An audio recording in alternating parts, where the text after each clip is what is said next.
Welcome everyone to episode 43 of Raw Sport. My name is Ahmed El Houli, and as he does every single episode, Mr. Tony Sheen joins me on the show. Tony, how's it going, mate? Happy Friday.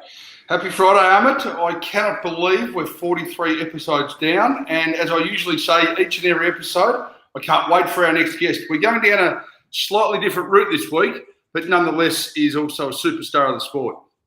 Absolutely. Well, today we have in our presence a very special guest, Mr. Justin Frost. Justin, welcome to the show, buddy. How are you? Thanks for having me, guys. Yeah, appreciate it. It's my pleasure. Justin, let's go back a few years, mate. Who is Justin Frost? Where did it all start for him? How did he end up boxing? Oh, boys. Yeah, I've been boxing since I was a kid. Started out the back and at the local gym with my brother and my old man. We all got in it together. But, yeah, I've been boxing for a long time, since I was a teenager. But before I turned professional, I had an extensive career in the military. So, yeah, I had a bit of a different story turning to the professional ranks. I didn't go through the amateur system like everyone else. I did it a little bit differently. But, yeah, I started boxing when I was a kid. What does differently mean? Sorry, say that again. What does differently mean? We want to hear what was different. Yeah, okay. Well, yeah. I kind of, it was, a childhood dream of mine to be a professional athlete in some regards, whether it be football or martial arts or whatever it may be. I just kind of knew when I was a kid that I was going to be a professional athlete, and that's what I wanted to do. As I became an adult and I took a different route and I joined the military. But I always had that kind of burning desire in my mind that I wanted to do something, and I was always boxing since I was young and I always felt like I was quite good at it.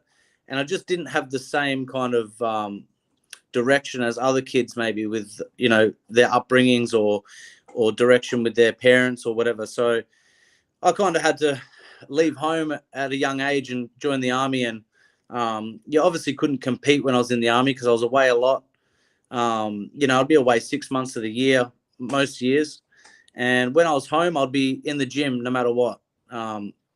Anytime I could, I'd be in the gym. It doesn't matter how hard the day was in the army, I'd still be in the gym. And I'd try and take just corporate fights and, exhibitions and stuff like that whenever I could. And I just always kind of knew that I could do this. I could give it a real crack and make something of myself in the boxing world, even though I had no amateur background.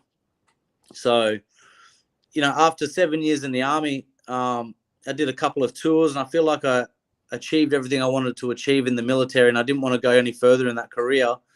So turning professional was a massive risk. I kind of just dropped everything and took a gamble on myself, really.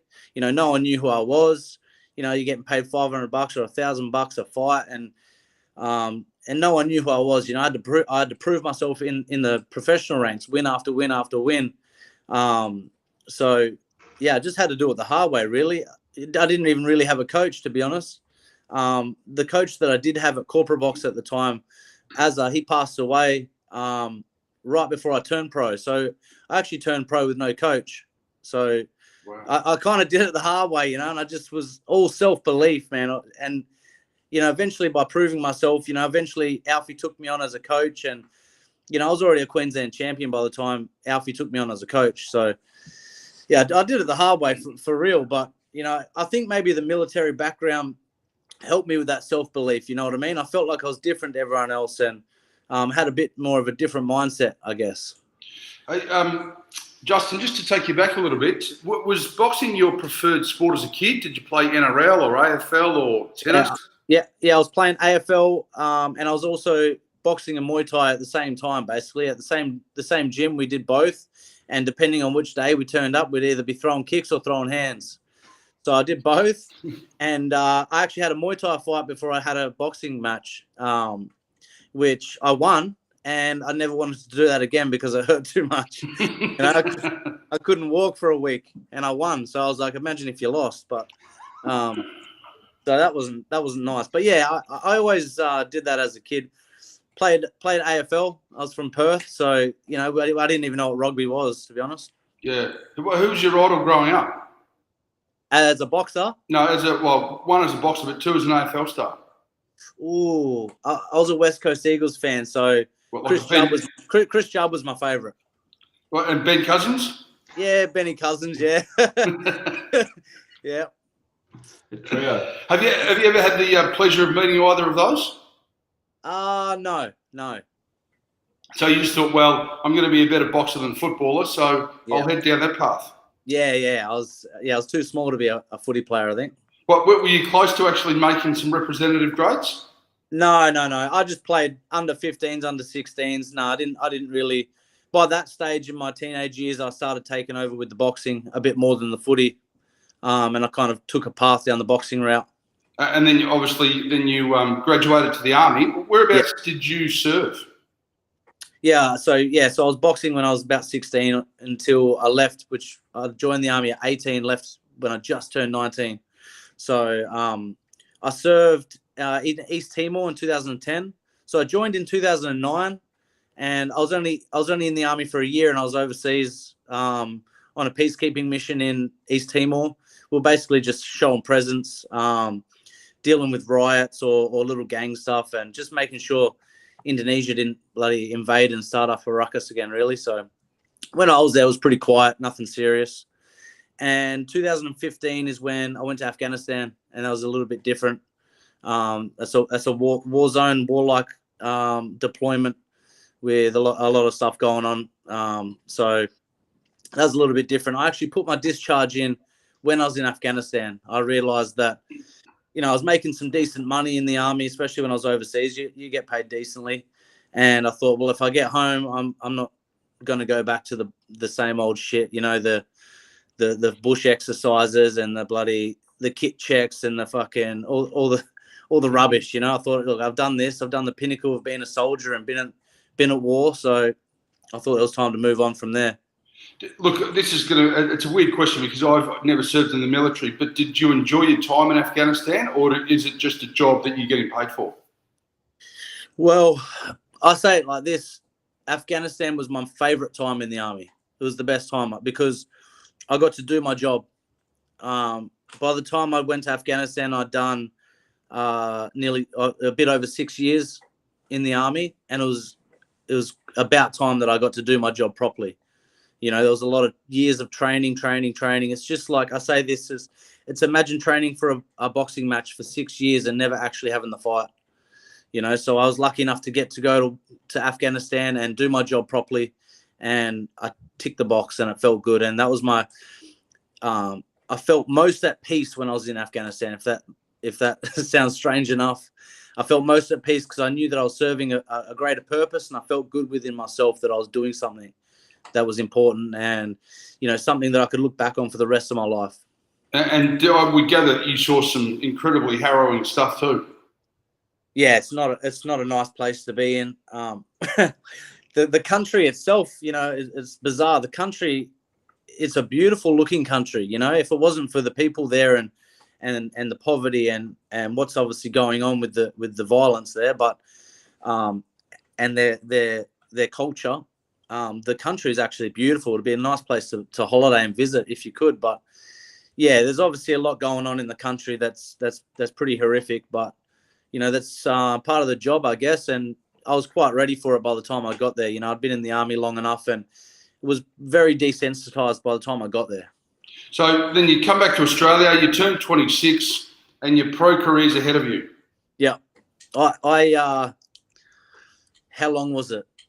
I got back from Afghanistan the start of February 2016, and I turned professional, was it September of that year? I think, was it September, October, or August? Bloody hell, I can't even remember. But it was we can go into Box Rec. Yeah, go to Box Rec for me. But it wasn't long, and this is another thing that people, it's a bit hard to believe, I guess, but obviously the year before that, 2015 to the start of 2016, I did no boxing, zero boxing, because I was training to go. Before you go to Afghanistan, you got to do your mission ready exercises, which go for a couple of months, and then you go overseas. And obviously, I'm busy doing a job every day. So I was on a mission every single day, so there wasn't much time to box or train really. But yeah, when I got back, I just put my head down and trained hard for a couple of months in the gym, and then turned pro straight away. Really. Justin, what do those exercises consist of? Oh man, heaps of stuff.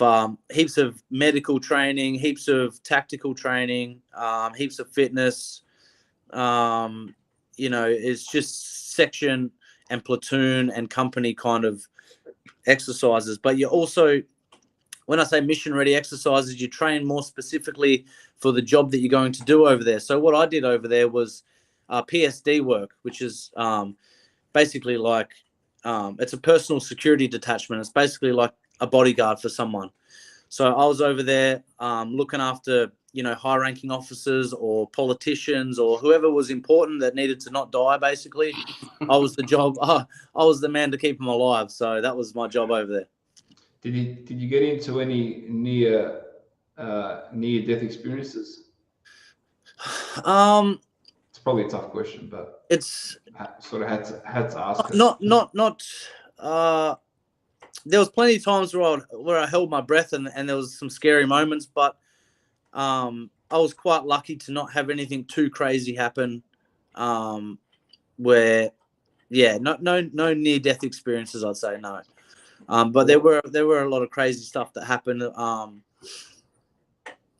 was a few things. One specific thing which wasn't contact or Taliban related was, if I'll go into detail a little bit, there was a chopper that I was on. It was a British chopper, a Puma, and they put 3 or 4 of us in the chopper and had to take us to the airport, which is just down the road, about a kilometre down the road. We got in and we knew these blokes, all the British blokes. We used to work with them every day. They dropped us off down the airport and flew back to the base and actually crashed into our base. And not just our base, but our accommodation where us Australians stayed. Some of the boys were still there. Obviously, a big bang and an explosion and things happened, and the boys had to come out. And there was about 7 British guys that died, and all the boys had to kind of drag the bodies out and help them, and we were kind of helpless just a kilometre down the road. Obviously, my sergeant and everyone were kind of freaking out and making sure we weren't on the chopper still, but we'd literally just got off 2 minutes before. So that was a kind of a scary moment, that how dangerous it is over there. Basically, it's not just fighting the Taliban, but it's accidents like that are extreme, Very scary. What is more difficult, preparing for war or preparing for a fight? Preparing for war, definitely. Yeah, preparing for a fight's nothing. I think my mindset was molded from the military. So when I relate it to boxing, it's easy for me to zone in on a training camp. And when I have a goal, for example, a fight, someone gives me a name, gives me a date, and I just zone in very easily on what to do. I think just from the military and my training and having a goal, it's a little bit different, and it's much easier, I'd say. Yeah. Did you get nervous walking into the ring? Not as much as most people, no. I still get nervous, but it's more the nerves come from wanting to perform. Basically, I don't like losing. That's all. It's not nerves of I'm going to get into a fight with someone. It's more that I don't want to lose the fight. Basically, I want to progress my career. I had so much pressure on myself that I had no backup plan when I got out of the military. That's where the nerves came in. Every fight was, I have to win this fight, otherwise what else am I going to do? That's where the nerves came in.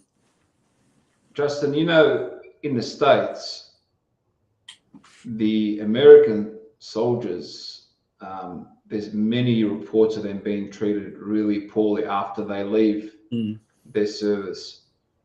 Do we face the same issues in Australia? Yeah, certainly. It's, how do I explain this? Be as blunt as you can. I'll try my best, but the suicide rates for veterans is through the roof. Suicide and mental health issues come when people discharge and leave the army and leave their services, because when you're still doing the job, you're too busy doing the job, and you've got all your mates around you, and you've got purpose behind you of what you're doing. So the depression and the anxieties and the PTSDs and all these things don't kick in until you leave, and you're on your own, and you're out in the big bad world trying to figure out what you're doing, and lose your sense of identity, which is kind of something I'm going through at the moment, to be honest, with my boxing as well, because I didn't give myself a lot of de-escalation, a lot of decompression when I left the army, because I left the army and gave myself purpose to chase this boxing dream. So I didn't give myself the chance at the start to feel all these emotions. But I'm kind of going through it at the moment with wrapping up the end of my boxing career, or feeling like I want to be at the end of my boxing career. So it's that loss of identity that you feel, if that makes sense. And that's what a lot of veterans as well, you know, they want to be they want to serve their country, and that's what they want to do for their life. And either they get injured and have to leave, or they're jaded and they're sick of it, or whatever it may be, and they lose that sense of identity, and that's what hurts the most. Are you helping others in a similar position? Am I helping? Yeah, like I mean, you've obviously got, you know, your mates from the military. Are you helping them, or are they helping you? A little bit of vice versa.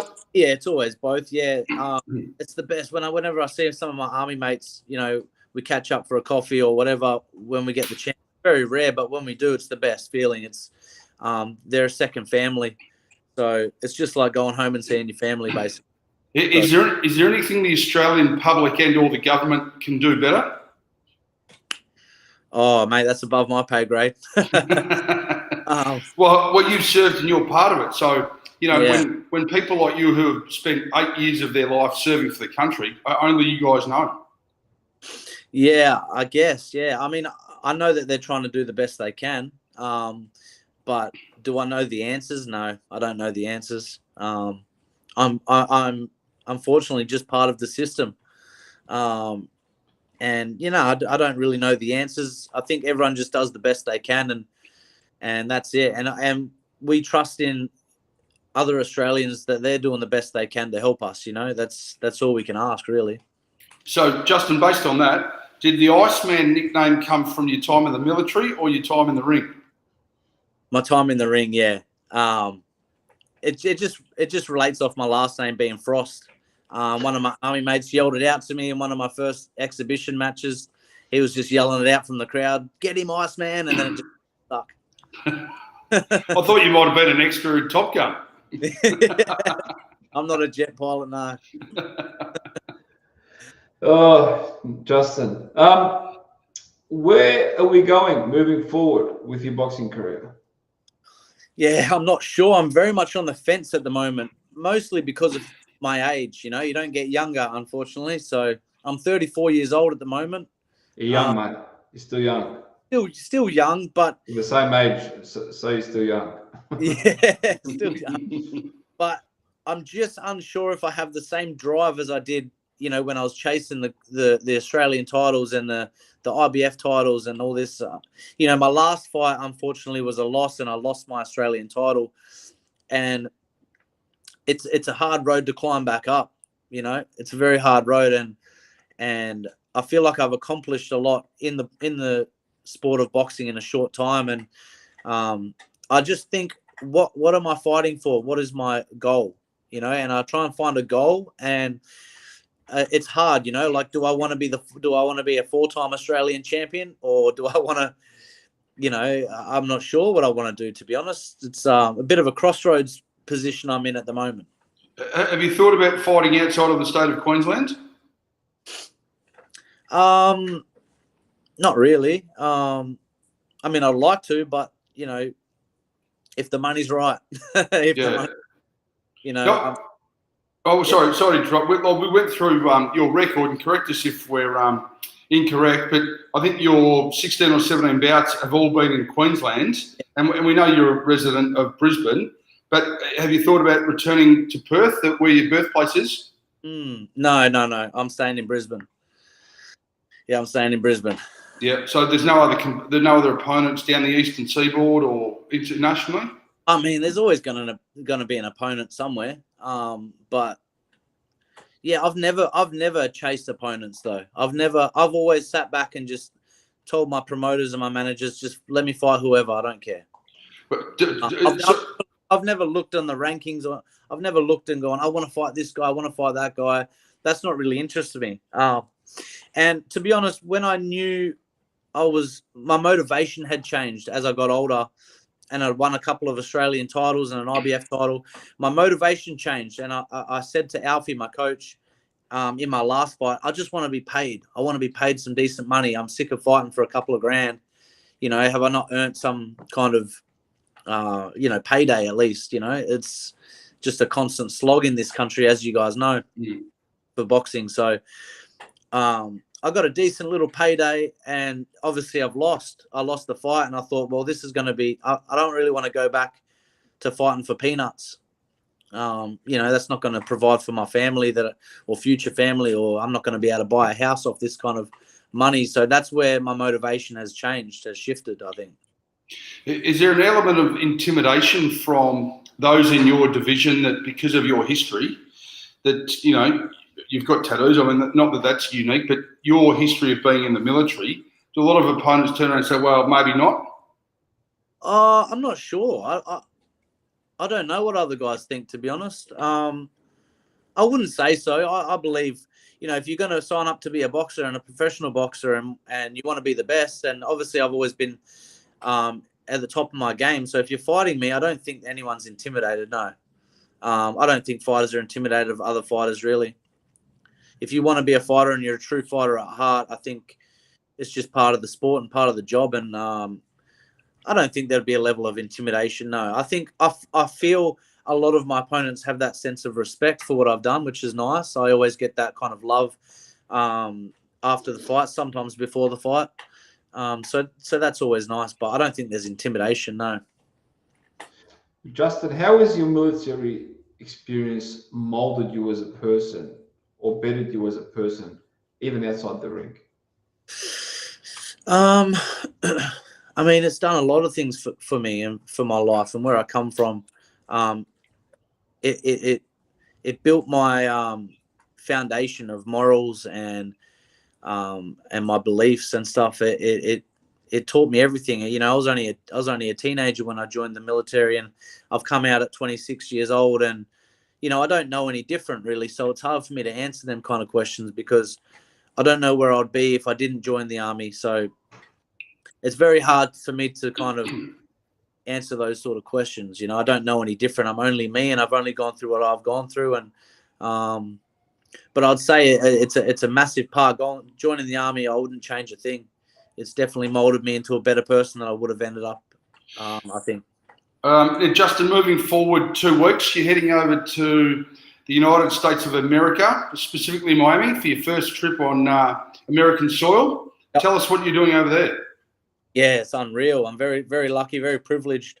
You know, as most of the boxing community knows, I've been Liam Paro's training partner and teammate for, you know, 6 odd years, training together with each other every day and been in each other's pockets. So as I'm kind of at the tail end of my career, or I like to tell everyone that, he's said to me, well, I want you there as my assistant coach. He believes my boxing IQ is second to none, and he trusts what I say. And when I'm in the gym with him, and I'm coaching, or I'm sitting on the sideline without helping, he listens to things and he takes everything in that I say, and he wants me there in the corner. So, yeah, Liam fighting for a world title is massive, and you know, we all knew that he would get there. And now's the moment, you know, 2 weeks, or 4 weeks away, but 2 weeks till I head over there. And yeah, I'm very privileged to be over there, and an unreal experience. You know, it's once in a lifetime experience that I get to have. So I'm very excited for it. Are you excited just to go to Miami, just to, you know, touch American soil? Yeah, check the place out. You know, maybe I do make a comeback because I plan on getting there and going for a jog every single morning just to check the place out. So, yeah, I might be running 20 Ks every morning just to have a look around. We'll see. Make sure you look in front of you, mate. Otherwise, you might fall on your face. Lots of distractions. All right, Justin, mate, thank you so much. We appreciate you, your time, your journey, and we wish you all the best moving forward.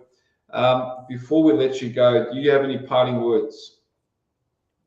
No, guys, just thanks for having me. I appreciate you guys asked me to be on, and I love what you guys are doing here with the podcast. And I'll be tuning in and listening to everyone from now on, so it'll be good. And thanks for everyone that supported my boxing career. If I do decide to fight again, make sure you tune in. If I don't, thank you very much for supporting my journey. And happy days. Well, Tune in for Liam Paro's world title fight. He's going to be the world champ.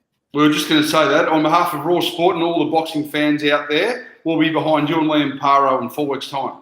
Thanks, boys. Thank you. Thank you, everyone. We'll catch you all on the next episode of Raw Sport.